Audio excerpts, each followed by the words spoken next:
Assalamualaikum warahmatullahi wabarakatuh. Perkenalkan, nama saya Krisna Abdel Yuniatma. Saya merupakan mahasiswa dari Universitas Diponegoro Semarang.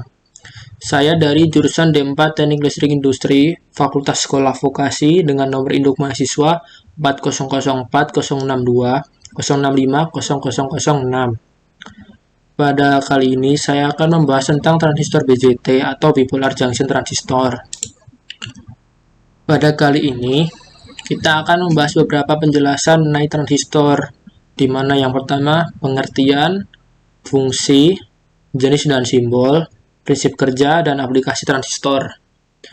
Di mana pengertian transistor sendiri merupakan komponen aktif untuk semikonduktor yang memerlukan energi luar untuk mengaktifkannya.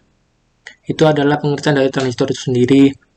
Untuk kedua, fungsinya transistor dapat dianalogikan seperti keran listrik, di mana arus dapat diatur besar kecilnya dari sumber arus ke transistor. Jadi ini merupakan prinsip dasar dari kerja transistor BJT. Untuk transistor bipolar BJT, itu terdiri dari dua formasi lapisan. Yang pertama, lapisan PNP atau positif negatif positif, dijelaskan seperti gambar pertama yang ada di atas ini. Untuk lapisan kedua itu negatif positif negatif, dijelaskan sebagaimana pada gambar di bawah ini. Untuk penguat transistor BJT sendiri dibagi menjadi tiga, yaitu penguat arus, penguat tegangan, dan penguat daya. Nah, jenis konektivitas transistor BJT itu ada tiga, common base, common emitter, dan common collector. Nah, untuk pembahasan yang pertama itu pembahasan common base. Apa sih common base itu? Common base merupakan penguat yang biasanya digunakan sebagai penguat tegangan. Dengan ciri khasnya, kaki emitter merupakan input dan kaki kolektor adalah output. Sedangkan basisnya langsung digroundkan dengan tanah. Dapat dijelaskan sebagai gambar berikut, di mana input dari kaki emitter di sebelah kiri dan output dari kaki kolektor sebelah kanan, dan basisnya di bawah ini langsung digroundkan dengan tanah. Kita dapat mensimulasikan sebagai berikut. Ini merupakan rangkaian yang telah saya buat, di mana kaki basisnya langsung digroundkan dengan tanah, dan inputnya dengan kaki emitter sebelah kiri, dan outputnya dari kaki kolektor sebelah kanan. Untuk gelombangnya dapat kita lihat sebagai berikut melalui osiloskop. Kita run dulu, lalu kita lihat gelombangnya. Kita stop, kita lihat histori gelombangnya. Gelombangnya di sini terlihat terdapat selisih setengah gelombang dari input dan outputnya.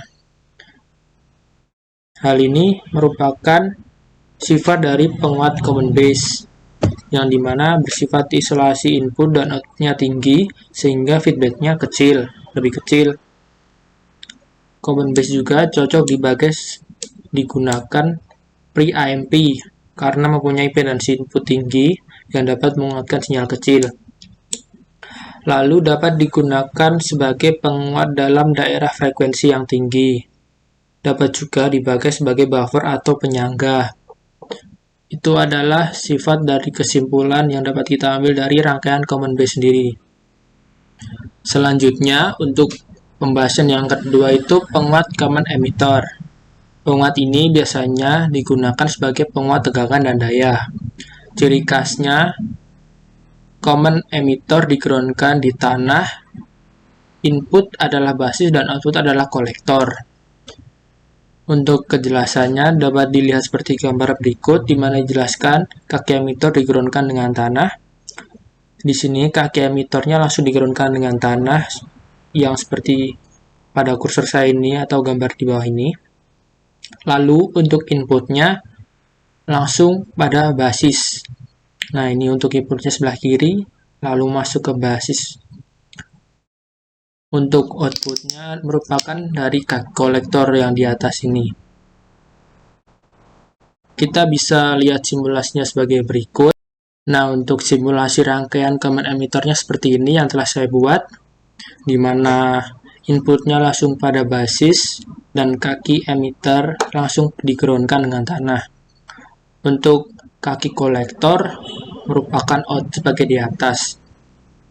Dan kita dapat melihat gelombangnya melalui osiloskop sebagai berikut. Kita stop, lalu kita lihat historinya.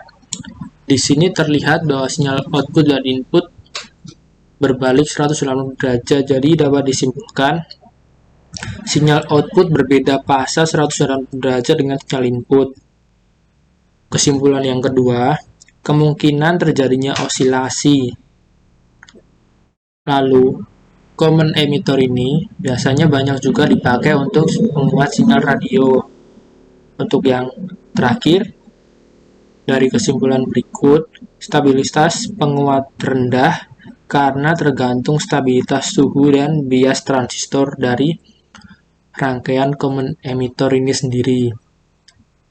Nah, untuk pembahasan yang ketiga, itu pembahasan common collector. Penguat common collector digunakan sebagai penguat arus. Ciri khasnya, input dihubungkan ke basis dan output dihubungkan ke emitter. Dapat dilihat sebagai berikut, di mana input sebelah kiri langsung masuk pada basis dan kaki emitter dihubungkan ke output. Ini langsung. Rangkaian ini juga disebut dengan emitter follower atau pengikut emitter karena tegangan output hampir sama dengan tegangan input. Kita dapat lihat sebagai simulasi berikut, apakah sama seperti yang dikatakan bahwa tegangan output hampir sama dengan tegangan input. Nah, ini adalah rangkaian yang sudah saya buat tentang common collector, di mana kaki emitter langsung di-groundkan dan input masuk pada basis. Kita lihat untuk gelombang osiloskopnya. Di sini jelas terlihat sama antara sinyal input dan output. Maka kenapa tadi dijelaskan bahwa sinyal output dan input sama dan disebut sebagai follower collector. Sinyal output dan input satu fasa. Kesimpulan yang kedua, penguatan tegangan relatif kurang dari 1 kali. Lalu yang ketiga itu penguatan pada arus tinggi. Yang keempat, impedansi input tinggi dan input rendah, sehingga cocok digunakan sebagai buffer atau penyangga. Itu tadi adalah penjelasan dari common base, emitter, dan kolektor. Kita lanjut pada prinsip kerja transistor BJT, di mana prinsip kerja yang pertama itu emitter, artinya memancar. Disinilah pembawa muatan berasal dari muatan, jadi muatan itu berasal dari emitter. Dan kolektor, artinya pengumpul pembawa muatan yang berasal dari emitter lalu ditampung pada kolektor. Lalu basis artinya dasar, digunakan sebagai elektroda atau pengendali. Kita lanjut lagi. Prinsip transistor BJT sebagai penguat. Transistor bekerja pada wilayah antara titik jenuh saturasi dan kondisi terbuka cut-off, yaitu daerah aktif. Prinsip transistor sebagai penghubung atau saklar. Transistor akan mengalami cut-off apabila arus yang melalui basis sangat kecil sekali, sehingga output dan emitter akan seperti kawat yang terbuka. Transistor akan mengalami jenuh saturasi apabila arus yang melalui basis terlalu besar, sehingga antara kolektor dan emitter bagaikan kawat terhubung. Ini tadi merupakan penjelasan dari transistor BJT bipolar junction. Jadi berikut merupakan penjelasan dari transistor BJT atau bipolar junction. Kita dapat belajar dari hal yang telah saya jelaskan tadi. Apabila ada kritik dan saran, mohon langsung tulis di kolom komentar. Terima kasih. Mohon maaf bila ada salah kata yang telah saya ucapkan pada penjelasan saya di atas.